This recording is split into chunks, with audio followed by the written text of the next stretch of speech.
Multiplication by 11. ஒரு நம்பரை 11ஆல் ஈஸியாக எப்படி கால்குலேட் பண்ணலாம் அப்படிங்கிறது தான் இந்த ஷார்ட்கட்டில் நான் உங்களுக்கு சொல்லிக் கொடுக்க போகிறேன். வாங்க பார்க்கலாம். 2341 மல்டிப்ளிகேஷன் 11. இந்த நம்பரை வந்து 11 டைம்ஸ் நாம மல்டிபிள் பண்ணி ஆன்சர் பண்ணணும். நிறைய ஷார்ட்கட் இருக்கு 11ல் மல்டிபிள் பண்ணுறது. அதில் பெஸ்ட் ஷார்ட்கட் இது. இப்போ நல்லா கவனிச்சுக்கோங்க. ஃபர்ஸ்ட் நம்பர் 2, லாஸ்ட் நம்பர் 1 அப்படியே எழுதிக்கோங்க. 2 1ங்கிறத அதே பிளேஸில் எழுதிக்கோங்க.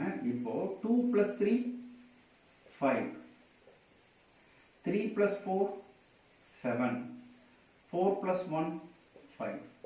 ஸோ கேல்குலேட் பண்ணிங்கன்னா எக்ஸாக்டான ஆன்சர் கிடைக்கும். 25,751. ஸ்டூடெண்ட்ஸ், நீங்கள் இப்போ நான் எழுதுகிற சம்மை ஒர்க் பண்ணி கமெண்ட் பாக்ஸில் ஆன்சர் பண்ணுங்கள். 3 4 7 2 multiplication